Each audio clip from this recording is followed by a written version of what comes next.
Les trophées NBA. The Trophies. Yes, saison 2019-2020. On va pouvoir se faire plaisir. Voilà, prenez vos carnets, prenez vos crayons, prenez des notes. Parce que là, il y a de l'analyse fine qui va sortir là. Ça c'est clair. Eh oui. C'est la première vidéo qui sort depuis que la NBA a repris ses droits, c'était ce mardi, et donc, comme vous voyez, on se permet une petite vidéo. Alors oui, pour ceux qui l'ont déjà vu, on vous l'a mis d'ailleurs en descro sur le site de Trash Talk, avec tous les copains de la rédaction avec qui on fait la bise, Ben, Giovanni, David, Nicolas. On a donné notre pronostic sur tous les gros trophées que la saison débute. C'est ça. Tout à fait. Et donc on s'est dit, mais merde, on l'a déjà fait à l'écrit, ce serait bien de le faire aussi en vidéo, parce qu'il y a plein de gens qui ont envie de s'amuser en milieu de semaine et qui ne savent pas lire. Tout à fait. Qui ne savent pas lire. C'est vrai qu'il y a un peu de ça aussi. Ou qui disent... je sais pas si je croyais vraiment que c'est ce que tu allais dire. Merde. Ouais, il y a plein de gens qui ne savent pas lire. Qui ne sachent pas lire, Alex, on dit. Donc vous aurez l'occasion de voir ces avis en détail, ils sont dans la descro, et nous on va les reprendre un par un, pour avoir aussi la possibilité d'entendre, vous, ce que vous avez à dire, en essayant de se baser le moins possible sur ce qui s'est passé en 48 heures. Oh ça va, on n'a rien. Oui, non mais je suis à d'accord. Part faire quelques conclusions hâtives, on n'a rien. C'est ça, mais il y a des trophées qui peuvent être impactés par ce qui s'est passé en termes d'actu ces 2 dernières semaines. Oui, évidemment. Oui, non mais clairement. En détail. Clairement. Là, de toute façon, bon, je vais pas faire des conclusions hâtives. On garde ça pour plus tard. On va se garder ça pour la vidéo préférée des gens préférés. C'est au bout de 2 semaines, vous y aurez droit évidemment à la petite spéciale conclusion hâtive. 2 semaines, non, c'est trop long. Non, c'est vrai que... 2 semaines, on peut trop analyser. Si vous êtes sage, ça tombera bientôt. Nous, on va se faire donc les 6 trophées, on les rappelle. Rookie de l'année, coach de l'année, progression, défenseur, 6e homme, MVP. On va se les faire un par un, t'es chaud ? Allez, c'est parti. Dans Moi, quel ordre tu veux y dis, aller ? on ne perd pas de temps. Et justement, on venait de parler d'actualité qui avait pu changer un trophée. On va démarrer par le rookie de l'année. Préparez vos arguments et surtout vos pronostics sur la saison à venir. Qui vous allez mettre en rookie de l'année ? Alex, je te propose juste avant ça qu'on revienne un tout petit peu. Quoi, quelques juste 2 candidats minutes. vite fait là ? Sur quelques candidats et puis des copains qui ont fait des trucs surprenants quand même déjà. PJ Washington par exemple, du côté de Charlotte. Rookie de l'année. Rookie de l'année. Non, on a dit qu'on se gardait ce genre de... Alex, on a dit qu'on gardait ce genre d'affirmation pour les conclusions. C'est Mélo le gars. C'est Mélo. C'est ça. Draymond. Il est à Charlotte, c'est cool. Non mais PJ Washington a fait des beaux débuts. Il y avait évidemment toute une hype autour aussi de Ja Morant qui a démarré à Memphis. Tout à fait. RJ Barrett à New York. Michael Porter Jr., on l'a pas vu de l'année chez les Nuggets, mais lui, il est considéré, il est en course potentiellement pour le trophée de rookie de l'année. Bien sûr, Darius Garland a été intégré dans le 5 majeur des Cavs. Des Cavs, tout à fait. Qui sait qu'il y a des rookies qui va avoir du temps de jeu comme ça là, puis qui pourrait prétendre. Disons qu'on a vu aussi les Pels qui ont fait un premier match du côté de Toronto, et même si on n'a pas vu Zion, il y a quand même un Nickel Alexander-Walker qui a fait quand même pas mal. Il a croqué, mais il est intéressant. Je suis d'accord. Début des Hawks ce soir avec du Cam Reddish et du DeAndre Hunter. Reddish, DeAndre Hunter, tout à fait. Après, il y en a d'autres qui peuvent toujours nous surprendre. On ne pouvait pas forcément s'attendre à quelques gars. On a vu par exemple l'année dernière un Josh Okogie qui débarque de nulle part, un petit peu de nulle part, c'est vrai. Et qui devient séduisant. Est-ce qu'il y en a un là de ce que tu as vu à la fois sur pré-saison et là, 48 heures de jeu, il y en a un avant de donner notamment ton avis, qui t'a séduit et que t'invites les gens à regarder un petit peu ? Ouais, moi, Ja Morant. Ouais. Et sinon... Ja Morant, mais je suis pas, de ce que j'avais vu en pré-saison et de ce que j'avais pu voir des scouting reports avant qu'il arrive en NBA et tout, je suis pas trop surpris de son premier match avec les Grizzlies que j'ai trouvé plutôt bon. Non, celui qui m'a vraiment fait kiffer dans les rookies sur un match là, parce que c'est tout ce que j'ai dans les pattes pour l'instant, c'est Kobe White. Ouais, Kobe White. Même si les Bulls, je peux pas dire qu'ils m'ont fait kiffer les Bulls par contre. Mais Kobe White, j'ai trouvé ça vachement intéressant. Non, c'est clair. Très curieux de voir la suite. Je m'attends. En fait, il est à l'aise. Il a déjà le mode tiens, doucement, tiens, Laurie Markkanen, viens me faire un écran s'il te plaît. Non, Chris Dunn, s'il te plaît, Chris Dunn. Non. C'est clair. C'est bon, on a compris que t'avais pas de shoot. Tu vois, voilà. Et non, j'aime bien, je suis très curieux de voir, j'espère que Jim Boylan va capter ça et va lui filer vraiment la gonfle. Souvent, je pense... Comme ça, non, je vais pas faire de conclusion hâtive. Voilà, j'ai bien kiffé Kobe White. Bon, on y va encore. J'ai bien kiffé Kobe White, j'ai trouvé ça hyper intéressant. Ok, et juste avant donc que tu donnes ton pronostic, moi je mets juste évidemment l'accent pour ceux qui ont vu le match de Memphis, c'était à Miami, et donc forcément Tyler Hero qui a fait sa hype pendant la pré-saison, qui pourrait aller taquiner de la place justement dans cette course au rookie de l'année, maintenant qu'il y a eu peut-être potentiellement un petit peu plus d'ouverture. Tyler Hero est dans la hype complète. En plus, comme par hasard, son premier match, il y a Jimmy Butler qui est pas là. Donc ça a été l'occasion aussi de mettre quelques ficelles. La confiance, elle est maximale. D'autres joueurs qui seront à suivre, moi évidemment, j'attends les copains d'Atlanta. On va pas tourner 200 ans autour du pot. Alex, qu'est-ce que tu avais prévu comme pronostic pour cette saison rookie de l'année ? Quand Giovanni est venu me voir là, pour faire les papiers des avis de la rédaction, sans aucune surprise, j'ai donné Zion Williamson. Évidemment, c'est un pronostic qui a pris un peu de plomb dans l'air. 6-8 semaines, c'est beaucoup, c'est une vraie blessure. En plus, c'est le truc, on en parlait, on disait putain, est-ce qu'il va pas se blesser, lui, avec ses 130 kills qu'il envoie sur la lune à chaque fois qu'il prend un appui, tu vois. C'est dur pour lui. Donc c'est très dur.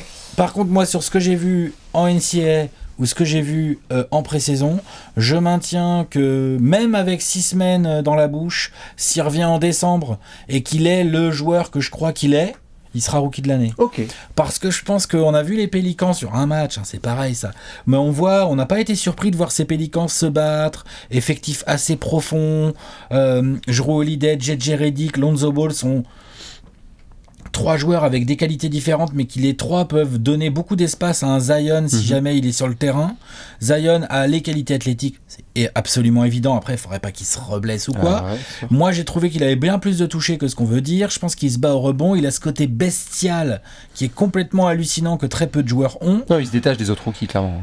Même s'il joue que 60 matchs, s'il tourne à 18 points, 9 rebonds, 18, voire 23 points, 9 rebonds, il va être rookie de l'année. C'est surtout bien sûr, avec les résultats des Pels notamment. Ce pronostic a du plomb dans l'aile, dans le sens où, attention avec ce genre de physique, où tu crois que tu vas revenir en 6-8 semaines, et en fait on va pas le voir jouer avant janvier. C'est ça. Et là, commencer ta saison en janvier, être rookie de l'année... c'est très très compliqué. Non, c'est sûr. Va falloir surveiller le dossier Zion Williamson de très très près. Je suis tellement hypé par ce joueur. J'espère vraiment que ça va pas être un truc trop gâché, quoi. Pour le moment, en tout cas, ce qui est projeté, c'est plutôt retour vers Noël. Donc on suivra le dossier Zion Williamson.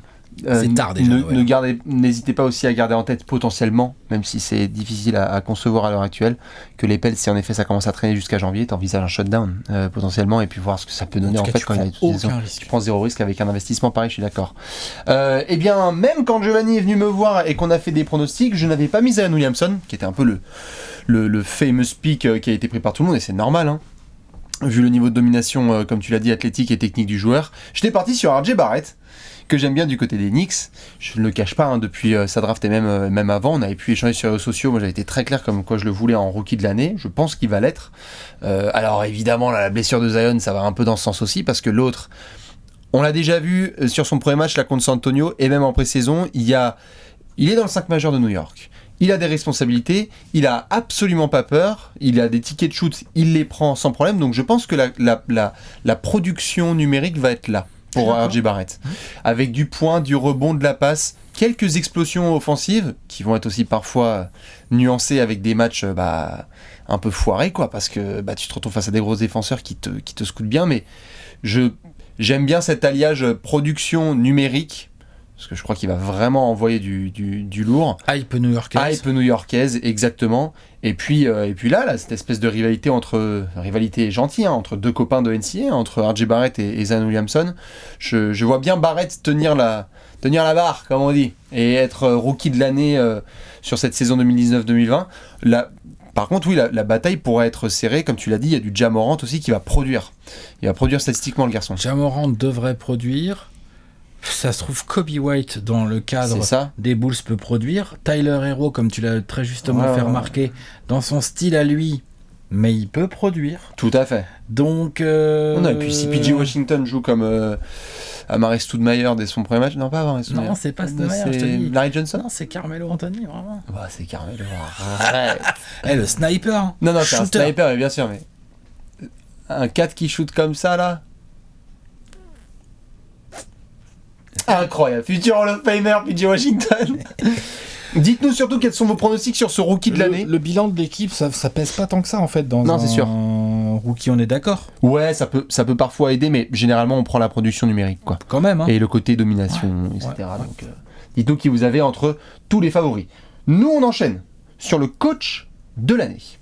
Plusieurs candidats. On peut en parler tout de suite. Y en a. C'est toujours un trophée difficile à estimer tant que la saison n'est pas vraiment lancée. Bien sûr. Parce que tu es tributaire de plein d'éléments en fait quand tu es coach. Mais oui. Par contre, c'est plus les résultats que la contribution statistique. Clairement, les résultats, la manière, le style, et puis aussi le fait de faire progresser. Le script, complètement. Le script de progression. C'est ça. Là, déjà, il y a un mec qui me vient à l'esprit potentiellement tout de suite. c'est l'ami Doc Rivers. Ah bah le Doc, il était 8ème à l'Ouest l'année dernière. Là, il y a moyen qu'il soit bien placé avec ses Clippers. Ah, je suis d'accord. Il peut passer de 8 à podium et avoir des votes. Tu vois ? Complètement. Clairement. Bien sûr. Tu peux avoir aussi un copain comme Kenny Atkinson. Si Brooklyn, après, il y a eu un premier match qui a été loupé, mais par rapport à ce qui s'est dit en début de saison, si les Nets sont bons, bon bah...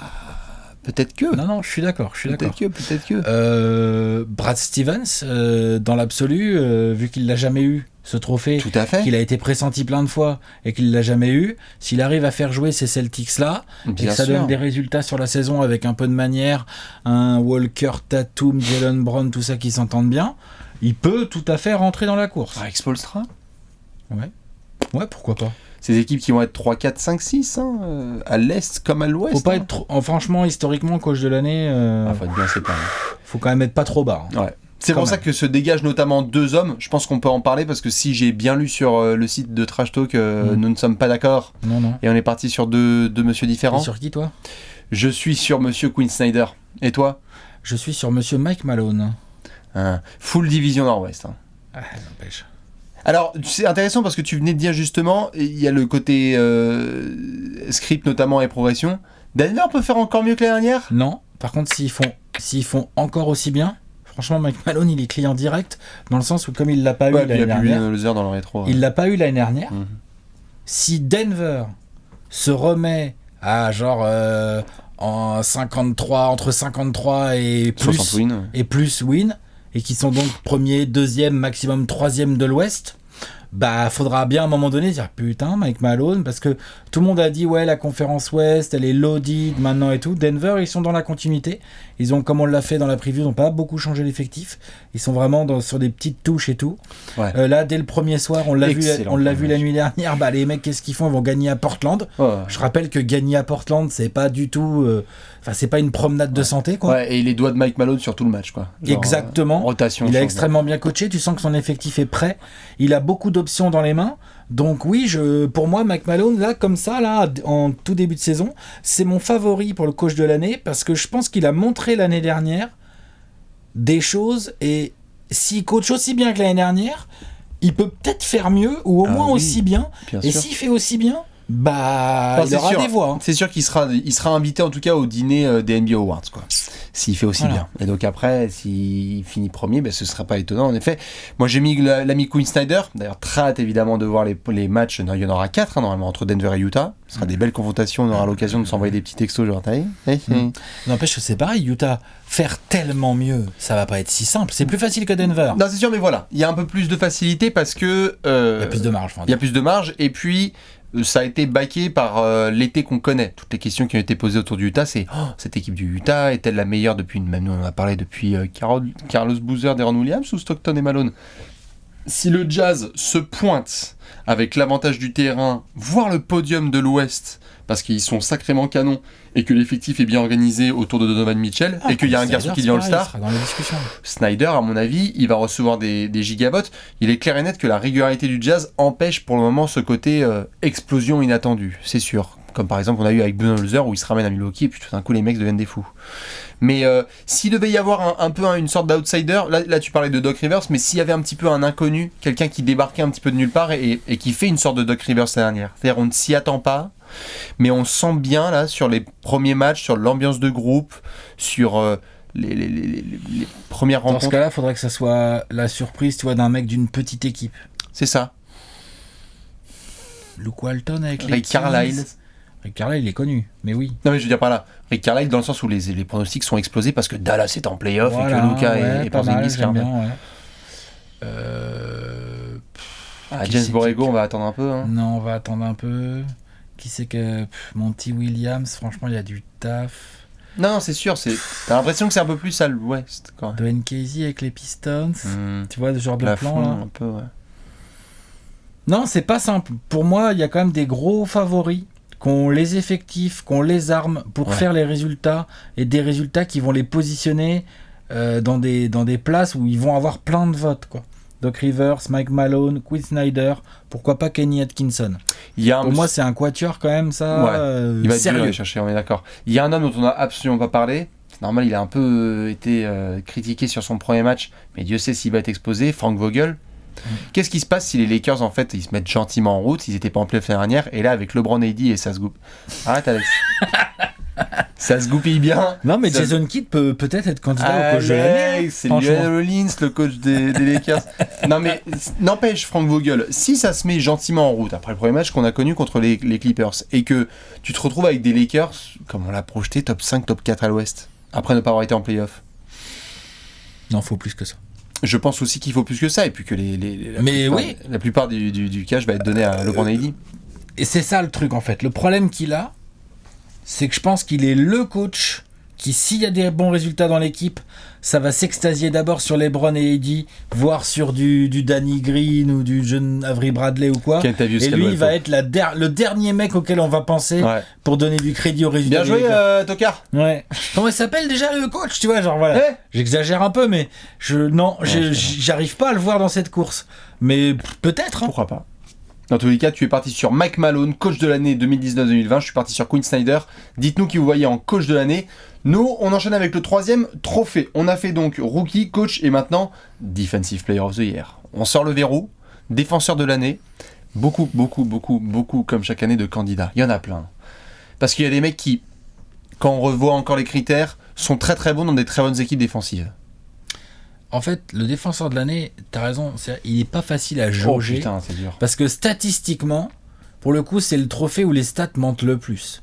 C'est-à-dire que, pour moi, c'est pas parce que t'es forcément le meilleur intercepteur ou le meilleur contreur de la ligue, statistiquement parlant, que tu dois être dans les défenseurs de l'année. Pas forcément. Dans les statistiques individuelles. Oui, je parle de ça. Parce que dans les statistiques collectives, par contre, ça ment pas. Le truc, c'est que tu peux aussi être un très bon défenseur, mais dans une équipe qui globalement défend pas terrible, et ça te désavantage à mort. PJ Tucker.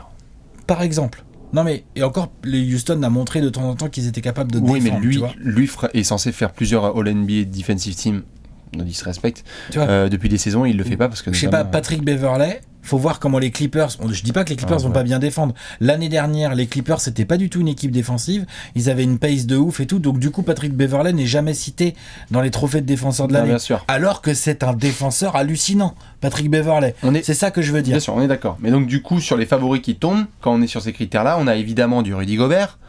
On aura un Draymond Green qu'on a très hâte de voir. Pourquoi pas Kawhi ou Beverley si les Clippers avec le foot fort. Évidemment, les dingos des Clippers. Pourquoi pas Giannis? Giannis, Embiid. Je rappelle que l'année dernière, les Bucks avaient la meilleure défense de la ligue. Et Giannis Antetokounmpo, du coup, cette année, s'ils ont la meilleure défense de la ligue, pourquoi Giannis serait pas dans la course à ce trophée ? Bien sûr, Miles Turner en protection, même si apparemment il a eu la bise de la part d'André Drummond. Ben Simmons. C'est plus qu'une bise là, c'est une grosse léchouille là. Ouais, tout à fait. Ben Simmons. Des copains aussi sur les extérieurs. Il y a eu 2 années où on a vu du Kawhi remporter le trophée. On revient gentiment vers le défenseur de l'année égale joueur intérieur. Quand même. Ils sont avantagés pour ce trophée. Ils l'ont toujours été. Tu regardes l'historique du trophée du défenseur de l'année, il y a quelques extérieurs, mais il n'y en a pas des masses par rapport à ce qu'il y a comme pivot. C'est assez logique aussi. Le basket, la défense... Je dis pas que la défense, pour un grand pivot qui se concentre sur la défense, c'est un peu plus facile d'être impactant, pour ton équipe, et statistiquement parlant. Mm-hmm. On parle tout le temps, quand on parle de défense, on en vient très vite à parler protection de cercle et rebond, par exemple. Il n'y a pas que ça qui compte. Mais protection de cercle et rebond, c'est quand même quelque chose qui, normalement, incombe aux grands. C'est vrai. Normalement. Tout à fait. Dans les grands, après il y a des petits sleepers. Bon, ça va être dur d'aller chercher, mais surveiller les garçons qui s'éclatent dans des bonnes défenses. On a vu notamment Jonathan Isaac comme freak du côté de Orlando avec Aaron Gordon. Bonne défense, Orlando. Attention à ce que ça peut proposer Orlando cette saison défensivement. Bonne défense. Ça peut. Après c'était les Cavs en face. Hein. Non, c'est sûr. Mais même globalement en pré-saison et tout. Ils sont capables de. L'année dernière déjà ils avaient bien défendu. Avec Conley en duo avec Rudy Gobert, ça va être aussi très sympa à surveiller et d'autres amis. Quel est ton vote, Alex, pour cette saison ? Rudy fera pas le triplé. Je vous ai lu là. Non, il fera pas le triplé, notre Frenchie, je pense pas. Moi, cette année, mon vote va... Mon favori, parce que mon vote, je le donnerai en fin de saison, parce que voilà. Mon favori, c'est Joel Embiid. Le process ? Ouais, parce que Jojo, on a fait des tonnes, là, on a parlé de la défense des Sixers, qui pouvait être ouf et tout. C'est clair. La défense des Sixers peut être bien... peut être bien, peut être énorme, peut être étouffante. Les Josh Richardson, les Ben Simmons, même la purge contre Boston. Du Tobias, ouais, c'est une purge. Du Tobias ou du Horford et tout. Mais je pense que si la défense des Sixers est aussi forte qu'on pense qu'elle peut l'être, et qu'en plus Jojo lui se positionne en pilier, en patron de tout ça, en contrant, en prenant beaucoup de rebonds, en dirigeant à la voix, en mettant un peu des coups, des contacts, enfin tu vois, en étant un patron de défense quoi. Ouais, il peut être défenseur de l'année, ouais, clairement. Donc, tu parles dessus, déjà l'année dernière, honnêtement, il fait une saison défensive incroyable, Joel Embiid. Tout à fait, et lui d'ailleurs a parlé, n'a cessé de parler parce qu'il adore faire ça en plus en disant qu'il voulait être défenseur de l'année. Ça fait moi je dis que cette année il a un vrai spot. Peut-être, ouais, c'est clair. Joel est vraiment intimidant, il a ce côté vraiment en plus. Puis il peut avoir les stats, hein. Patron de défense. Parce que si Joel Embiid, si les Sixers sont dans les meilleures défenses de la ligue et que Joel Embiid prend 13 rebonds par match et qu'il envoie 2 contre et puis qu'il altère plein de shoots et tout, bah c'est un candidat quoi. Par contre, il faudra inviter tout le monde à manger, hein, parce que Al Horford, Ben Simmons, Josh Richardson et Tobias Harris, oh putain, pour te préparer ton dossier, on est sur une feuille en or et un stylo en argent. Justement, il a une position incroyable. Il est potentiellement le pivot le mieux entouré défensivement de la ligue. Nous sommes d'accord. Mais je vais partir sur Giannis. Putain, tu vois, on en parlait. Bah ouais. Pour ce que tu viens de dire. En fait, Milwaukee, je pense qu'ils vont avoir la même production défensive que l'année dernière, c'est-à-dire une équipe capable de vraiment rendre fou leurs adversaires, sur demi-terrain comme sur tout terrain, enfin, c'est-à-dire vraiment sur jeu rapide par rapport à jeu placé. Et puis Giannis, il a des revanches à prendre, et ce côté, il a le MVP. Moi, je pense que ça doit lui trotter aussi dans un coin de la tête de montrer qu'il peut être aussi le meilleur défenseur au monde, ou du moins de la NBA sur une saison. Et donc, très hâte de voir. Et c'est ça, tous les postes, spectaculaires, production, puisque numériquement, il y aura du 2 contre et du plus d'une interception, 12 rebonds, exactement. Et puis, très intrigué, comme on l'a dit dans la preview des Bucks des 30 prévus en 30 jours, de voir tous les bad boys qui arrivent en ville. C'est-à-dire quand LeBron est là, quand Embiid est là, quand Kawhi est là.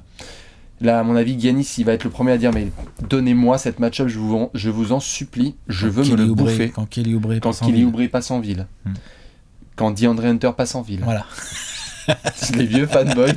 C'est clair. Bien sûr. Quand Buddy Hield passe en ville. Non, je pars sur Giannis, ouais, et puis je suis d'accord avec toi. Juste une petite dédicace à Evan, qui avait envoyé ça sur Evan Fournier, hein, qui a envoyé ça sur les réseaux sociaux, qui disait... je crois qu'il avait dit si Rudy Gobert, il avait demandé aux gens d'envoyer un challenge si Rudy Gobert gagnait 3 fois le défenseur de l'année, et je crois qu'il avait retenu notamment notre suggestion. J'avais proposé qu'il fasse Tokyo 2020, parce que la France va faire le tour de stade avec un maillot de Rudy sous la Stone. Faut qu'il le fasse. Donc Evan, tu gardes ta parole, et Rudy fasse le triple quand même. Parce que là on est comme ça en mode Rudy va être dans la course pour moi.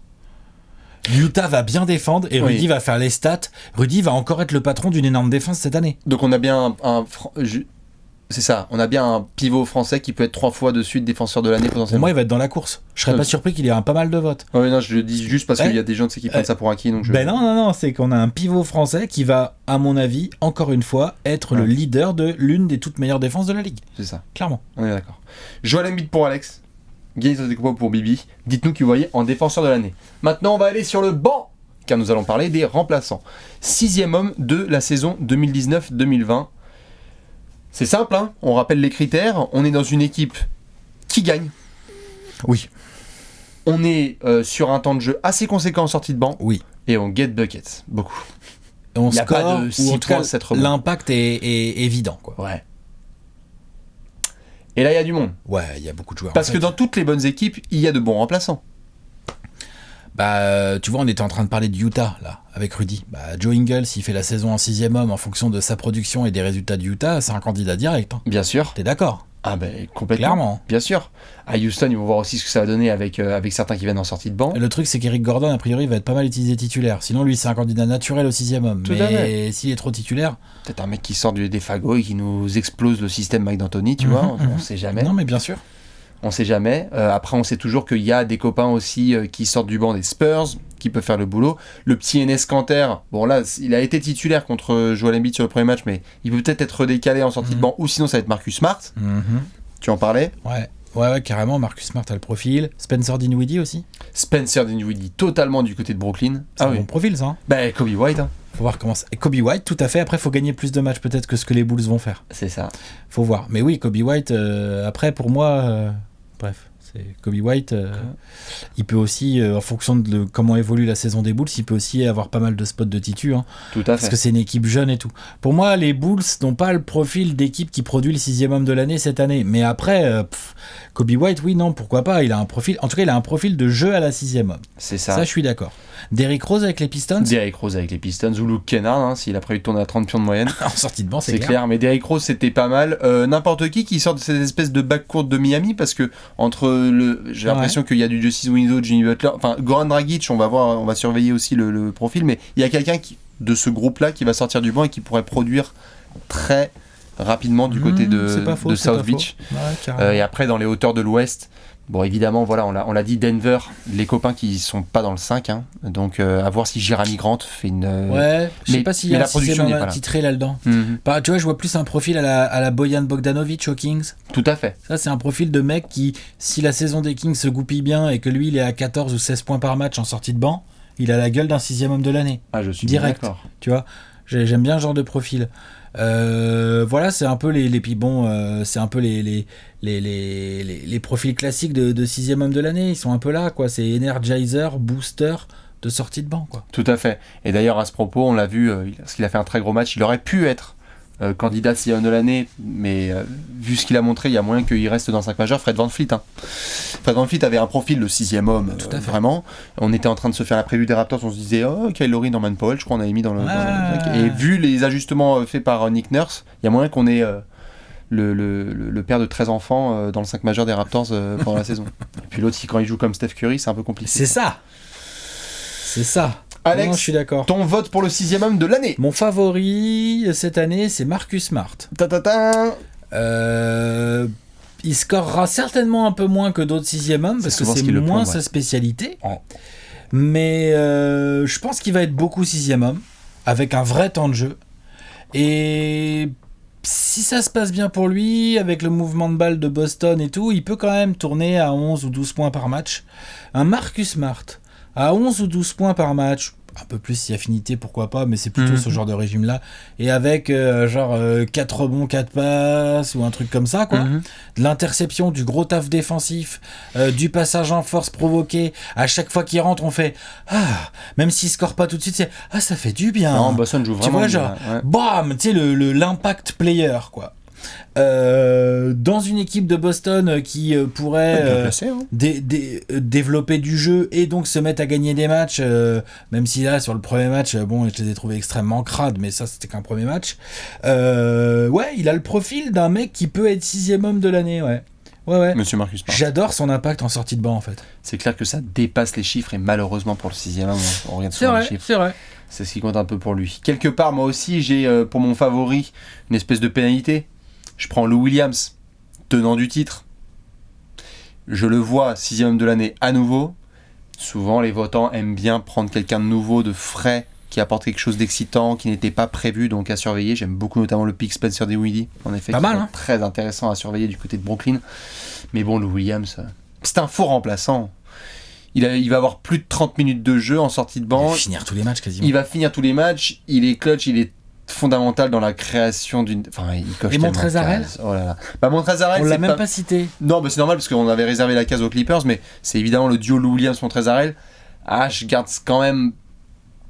Il y a une sorte de priorité à Lou Williams parce que putain, il est relou à jouer. Oui, et puis il y a l'aspect création. C'est-à-dire que Montrez est chiant, horrible, il produit, mais il est... C'est un éboueur. Enfin, je veux dire, il a impact. Non, mais quand il rentre, il a un impact incroyable. Mais il a ce côté très... Il réussit à finir les matchs. Tout à fait. Mais il a ce côté très... je ramasse ce qui traîne, quoi. Alors que Lou Will, en fait, t'es sur une fin de match où il faut essayer d'assassiner les équipes. Let's go, quoi. Ouais, il prend à son compte. Et vu que les Clippers vont avoir un bête de bilan, c'est le popular pick. Mais si vous en avez un autre, balancez-le. Mais je pense que Lou Williams, il y a de bonnes chances pour qu'il fasse le back-to-back. Parce qu'il va être encore à quoi, 20 points de moyenne en sortie de banc pour une équipe podium de l'Ouest. Ouais, c'est mortel. Ça devrait séduire pas mal de votants. Dites-nous dans tous les cas qui vous avez en 6e de l'année. Alex est parti sur Marcus Smart et Bibi sur Lou Williams. Il nous reste 2 trophées. Là, on va se marrer. Parce qu'on est sur la progression de l'année. Très difficile à prévoir dès le début de la saison. C'est clair. Il y a plein de joueurs qui ont le profil. Alors, Je pose tout de suite la question, Alex, parce que ça a été ce qui a suivi le premier match de la saison NBA. Vas-y. Est-ce que Pascal Siakam peut faire le doublé? Ah putain, n'empêche. Le salopard. Statistiquement parlant... s'il est en 25-10 pour des Raptors... Si l'autre il passe de 17-7 à 28-12... Non, évidemment, Pascal, on est obligé de faire la taquinade parce que voilà, c'est lui qui fait le buzz avec sa prolongation contractuelle, mais plein de petits candidats qui te viennent en tête, moi j'en ai plein. Bam Adebayo. Évidemment. Bam Adebayo va être titulaire. Bam Adebayo peut tourner en double-double de moyenne, point rebond cette année. Tout à fait. Il va pas nous foutre 20 points par match, enfin, je pense pas. Par contre, si Bam Adebayo, à la fin de la saison, il est à 15 points, 11 rebonds par match, je serais même pas surpris, moi. Tout à fait. Donc, du coup, c'est une sacrée progression par rapport à la saison dernière, statistiquement parlant. Il peut progresser statistiquement parlant en termes de rôle et d'influence dans l'équipe. Tout à fait. C'est quand même 3 critères très sérieux. Je suis d'accord, même Justice Winslow. Je pense pas qu'il puisse devenir All-Star. Non, mais... Mais c'est vrai que ça joue souvent. Qui est des fois un critère dans le MIP qui compte. Tout à fait. À Indiana, pareil, on regarde un petit peu les joueurs qui évoluent. Malcolm Brogdon, avec le temps de jeu qu'il va avoir, attention. Faut qu'il augmente ses stats, mais oui, t'as raison. Domantas Sabonis, attention aussi. S'il commence à foutre du 20-10 en titulaire, parce que maintenant il est titu chez les Pacers, attention. OG Anunoby ? Ouais. Je sais pas, hein. Ouais, va falloir pousser. Va falloir bien carburer, quoi. Ok. Je fais le tour, pareil, Sacramento. Chez vous, là, un Brynford ou un gars comme ça, là ? Oui, probablement, mais après, statistiquement, ça se confond tellement dans le... c'est possible, ouais. Après, tu peux avoir Dejounte qui revient en année 3 et on fait genre, wow, what the fuck, il a fait un très bon premier match face aux Knicks. Et les gens se disent, bon, l'année dernière, c'était une saison blanche, donc Dejounte et MIP, il peut, pourquoi pas aller voir, mais souvent dans le système Spurs, les stats sont un peu arrêtés. Kelly Oubre ? Il n'a pas une gueule de MIP, lui, potentiellement. Après, il a déjà fait des bonnes stats en fin de saison avec Phoenix. Mais c'était sur une demi-saison. J'avais posé la question avec Kelly Oubre. C'était sur une demi-saison, donc il a déjà fait des bonnes stats. Faut voir. Mais je sais pas du tout... je le mets pas d'en haut dans mes favoris. Je pense à lui parce que je cherche des mecs... On retire les sophomores. Marvin Bagley. Ouais, on retire les sophomores normalement. Je cherche des mecs dont déjà le rôle et le temps de jeu va évoluer naturellement. Donc qui vont avoir des grosses minutes, donc plus de facilité à faire de la stat. Parce que c'est quand même dur... Lauri Markkanen, évidemment. Lauri Markkanen. De toute façon, à la prod, il va être chaud. Terry Rozier, tous les mecs en effet qui vont avoir du gros temps de jeu aussi. Hein. Bien sûr. Si vous un petit Dallas. On a fait déjà le tour un peu. Chicago, Cleveland, Indiana, Houston. Non, on a fait à peu près le tour. Après, il y en a évidemment qu'on va zapper, donc n'hésitez pas à les balancer, parce qu'il y a plein de joueurs qui vont faire des progressions. Même là, on se foutait la gueule de Siakam, il y en a qui vont mettre Fred VanVleet, MIP. Mais nous, on va surtout donner notre vote. Alex, tu avais... que Fred VanVleet, bien sûr. S'il est titulaire toute l'année et qu'il se prend pour Stephen Curry, ça c'est clair qu'on va discuter de Fred VanVleet dans le MIP. Hein. C'est sûr. Ça, Mais quel est ton vote, Alex, pour la progression de l'année 2020 ? Mon vote pour la progression de l'année 2020, c'est Monsieur Terry Rozier. Pas dire on va pas s'occuper du bilan. Ouais. Ah non, le MIP, franchement, non. Oh, ça va. Ah ouais, le MIP, c'est toujours un gros gars. En tout cas, faut contribuer à des wins, quoi. On y va. Ouais. Contribuer à des wins. Non, parce que c'est vrai que je me suis pas mal basé. Je pense que Terry Rozier, même si sur le premier match, tout ça, je pense que sur l'entièreté de la saison, Terry Rozier qui va donc être titulaire indiscutable, je pense, des Hornets, avec du vrai temps de jeu et tout. Tous les soirs où il va être chaud, il va avoir le ballon. Et Terry Rozier peut être chaud. Si Devonte Graham ne s'occupe pas de finir les Bulls, ouais. Tout à fait. Non, mais c'est sûr, ouais. Pardon. Il va avoir les ballons et tout. Il va avoir l'occasion de slasher, de shooter, de faire un peu de passe d'aise, de prendre un peu de rebond. Enfin, genre, si Terry Rozier est à 18 points, 4 rebonds, 5 passes ou un truc comme ça là en fin de saison, il est dans la course au MIP pour moi. Ah, tout à fait. Après, c'est vrai que les résultats de Charlotte vont pas l'aider. A priori, parce que, attention, hein, on sait jamais tout ce qui peut se passer en NBA. Peut-être que Charlotte, en fait, c'est l'équipe surprise de la saison. Mais en tout cas, je crois au côté, j'aime bien le profil. J'étais remplaçant, j'ai déjà fait des bons trucs, donc j'ai déjà montré que je pouvais. Là, je vais être titulaire avec du gros temps de jeu. Il a les qualités techniques, on le sait. C'est un scoreur, on le sait, c'est très important en termes de MIP d'augmenter quand même largement ta moyenne de scoring. Tout à fait. Pour commencer. Et je pense qu'il peut augmenter aussi un peu les passes et les rebonds. Donc du coup... je pense qu'il a statistiquement, en termes de rôle et de statistiques, il a complètement le profil. Très bien. Assure de très près, Monsieur Terry Rozier. C'est quand il passera à Paname. Paname. Grave. Tout à fait. Je suis parti sur Monsieur Jason Tatum. Jason. On l'avait expliqué, hein. Vous irez voir la preview des Celtics, notamment. J'avais fait du long et du large sur Monsieur Tatum. Pour se rapprocher de ce statut là de All-Star, pourquoi pas. Boston va avoir un bon bilan. Tatum pourrait être le deuxième meilleur marqueur des Celtics. Il faut juste booster en fait cette moyenne. Il faut juste faut se rapprocher gentiment des 20 points de moyenne. Si Tatum passe de 16 à 20 points de moyenne et que Boston a un bon bilan, je pense qu'il sera dans le trio de fin et qu'il y en a qui vont se dire wesh. Il faut qu'il dépasse les 20 points de moyenne. Il faut qu'il dépasse les 20 points de moyenne, je suis d'accord. Il faut qu'il préchauffe plus et ne rencontre pas la défense des Sixers tous les soirs, si tu vois ce que je veux dire. Ouais, ça me paraît compliqué. C'est un peu compliqué pour Tatum. Adebayo a vraiment la cote. Adebayo, grosse cote. Tout à fait. Et il y en a plein aussi qui vont débarquer, on le sait. Hein. Portland Nation, Zach Collins et Neussage aussi qui sont attendus de très très près, des John Temerel comme tu l'as dit. Voilà en tout cas pour la progression de l'année. On termine en beauté avec le MVP. Most Valuable Player, qui va prendre la place de Monsieur Giannis Antetokounmpo et pas James Harden comme le diraient certains. On a déjà évidemment quelques favoris. On n'a pas encore eu. Oui, tout à fait. Je me permets. Vas-y. Au moment où on tourne et on diffuse cette vidéo, on n'a pas vu le premier match de la saison de Stephen Curry. Ouais, on n'a pas vu le premier match de la saison d'Harden non plus. Non. C'est cette nuit. Et de Giannis. Et de Giannis, tout à fait. C'est contre Harden. Disons que ces messieurs auront une parole dans cette course. Tu crois ? Disons que ce sont trois gars qui... Je pense statistiquement, les trois peuvent être considérés comme des MVP. Mm-hmm. Hein ? On est d'accord ? Quand je dis statistiquement, c'est-à-dire scoring lourd, beaucoup de goodies autour, du rebond, de la passe d'aise, de l'interception ou du contre, ou les deux, ou quoi.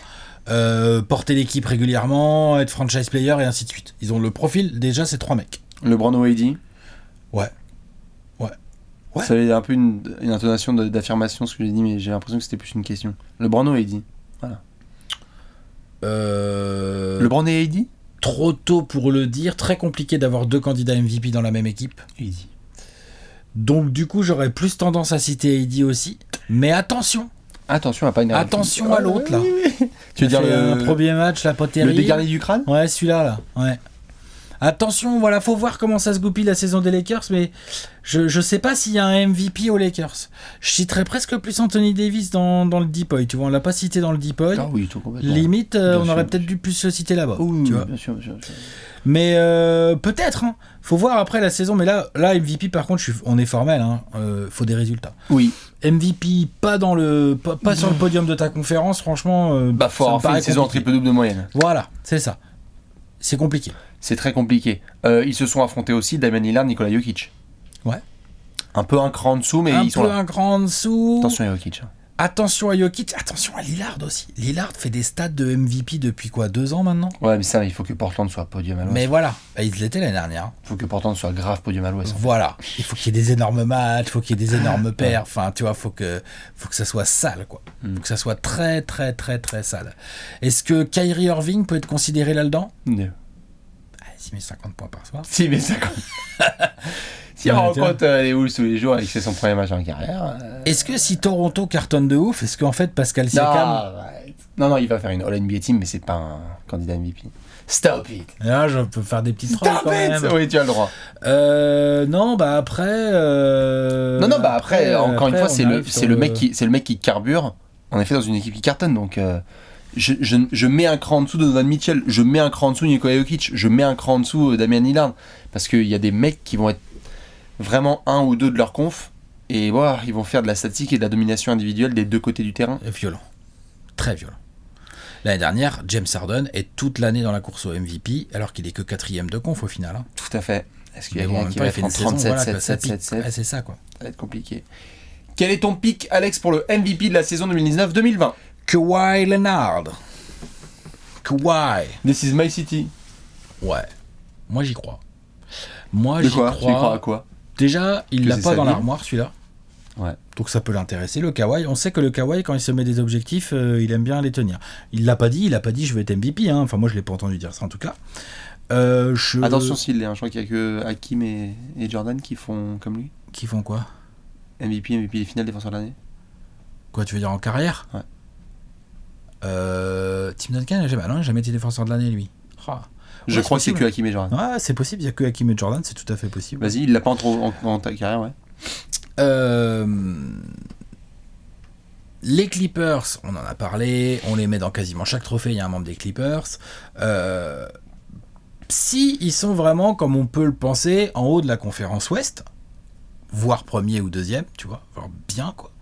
Et que t'as Kawhi Leonard, là, qui fait du Kawhi Leonard, c'est-à-dire 27 points par match à 50% au tir avec 37% de 3 points qui rentrent, 7 ou 8 rebonds, 4 passes, 2 interceptions, l'autre il muselle l'attaquant adverse le plus fort, et puis il se prend pour Jordan quand ça va pas, il commence à faire péter les feuilles de Wade dans tous les sens, avec une propreté à la limite de la décence. Bah, il est candidat MVP, il est même favori, quoi.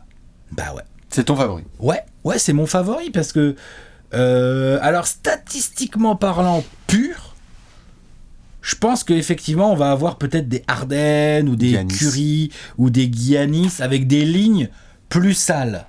Sauf que Giannis il vient de l'être. Oui. C'est back-to-back MVP, je dis pas que c'est pas possible, hein, demander à Stephen Curry, mais c'est quand même toujours plus compliqué. James Harden, faut voir le bilan des Rockets. Je dis pas que les Rockets peuvent pas, mais il l'a déjà été. Et puis après, il faut voir le bilan des Rockets. Ouais, et puis tu viens de faire 37-7-7 aussi. Attention, hein, si James Harden tourne encore à plus de 30 points par match avec des Rockets qui sont premiers ou deuxièmes de l'Ouest, attention, il est candidat de ouf. Hein.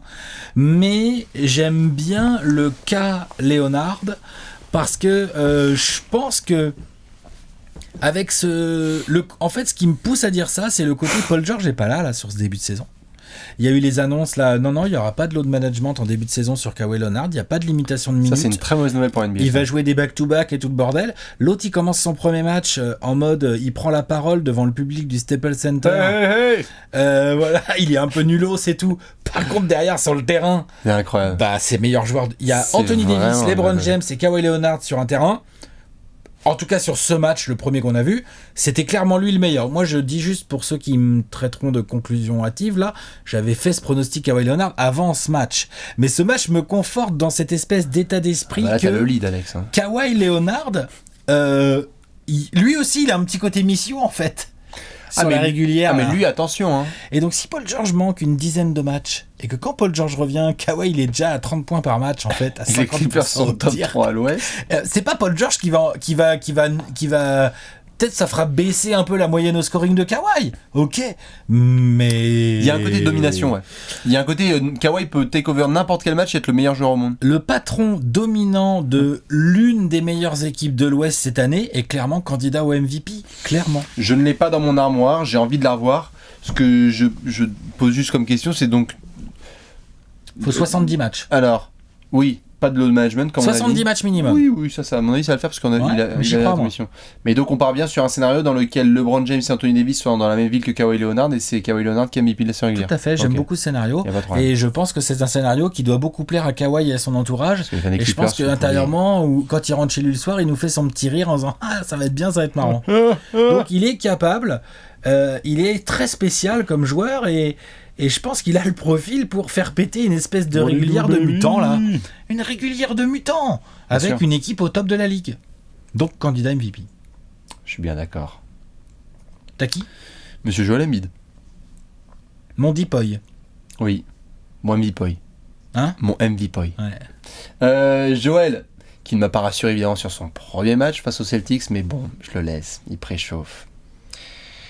Notre cher ami du process. Joel Embiid, bien sûr, parce que la production statistique et la domination, elle y gigassera. Joel Embiid, une fois qu'il chauffe, 25-12 avec 3 contres, qui va être dans la conversation justement, un peu comme Kawhi, du meilleur joueur de la ligue et du meilleur défenseur de la ligue. Comme Giannis. C'est ça. Giannis, Kawhi et Joel, ils sont dans cette espèce de conversation. Tout à fait. Joel, on peut déjà cocher la case suivante, bête de bilan d'équipe. Normalement, oui. Normalement, les Sixers, il faut vraiment faire une grosse connerie pour qu'ils ne soient pas top 2, donc 1 ou 2 à l'Est. Je suis d'accord. Il va avoir la production statistique. Normalement, oui. Il faut surveiller cette histoire de load management parce que lui, par contre, c'est sérieux. Je suis d'accord. Lui, il y a moyen qu'il ne puisse pas jouer 70 matchs. Il a dit que c'était un objectif, parce que notamment dans son contrat, tu sais, il y avait eu 150 clauses. C'est vrai que s'il joue 60 matchs, par exemple, est-ce que t'es MVP avec 60 matchs? Non, c'est trop compliqué. Enfin, c'est vraiment pas avec la concurrence qu'il y a aujourd'hui. Je suis d'accord. Il faudrait qu'il tape la barre de 70 matchs. Comme je disais, dans son contrat qui a été signé, où il y avait plein de clauses par rapport à ses minutes de jouer, il faut qu'il joue beaucoup cette saison. Enfin, il faut qu'il joue suffisamment pour avoir ses bonus. Donc je crois qu'il va être assez motivé par plusieurs raisons, telles que celle-ci. Et puis il l'a vu de lui-même en fait la saison dernière, que quand il s'y met vraiment, il peut marcher sur tout le monde. Plus le shoot de Kawhi Leonard qui lui reste en tête encore. Le mec, il s'est fait sortir, mais salement quand même, des playoffs sur un shoot qui rebondit, qui est all-time. Les larmes qui coulent et tout. Donc je pense que Joel Embiid va être très énervé. Je pense que Joel Embiid va être très dominant, que les Sixers vont être très bons, et que donc autant de cases cochées font qu'il va être MVP de la saison 2019-2020 pour moi. Okay. Je pense. Attention vraiment à surveiller. Là, toi, tu as eu cette chance-là sur ce premier match de voir Kawhi face à 2 autres potentiels candidats dans un gros match avec un gros marché.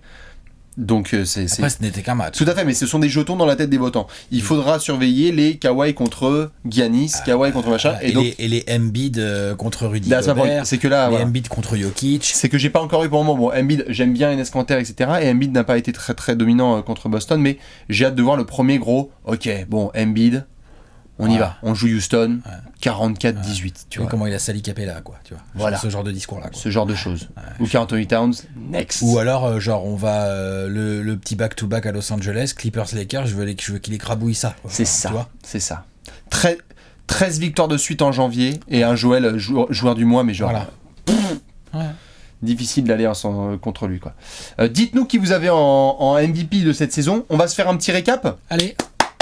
Rookie de l'année, Alex. Zion. RJ Barrett. Coach de l'année, Mike Malone. Quinn Snyder. Défenseur de l'année, qu'est-ce que j'ai? Joel Embiid. Giannis Antetokounmpo. 6e homme de l'année, Marcus Smart pour moi. Lou Williams. Progression de l'année, qu'est-ce que j'ai dit? Terry Rozier, tout à fait. Jason Tatum. Voilà. Et Most Valuable Player, Kawhi Leonard. Monsieur The Crow. Joel Embiid. Le bavard, on l'appelle. Tout à fait.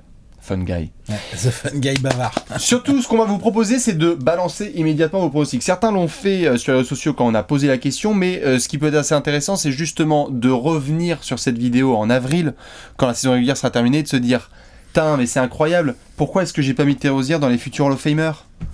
Hein? Et Kobe White aurait dû être rookie de l'année déjà. On le sait, ça va être forcément ressorti, on va pouvoir se taper des barres, donc balancez notamment dans les commentaires vos pronostics sur les 6 gros trophées, et nous on se retrouve très vite pour plein d'apéros, des petites surprises aussi, et bonne saison à toutes et à tous, des bisous. C'est pas des grosses les surprises? Si, c'est des grosses surprises. Okay. À la prochaine, ciao.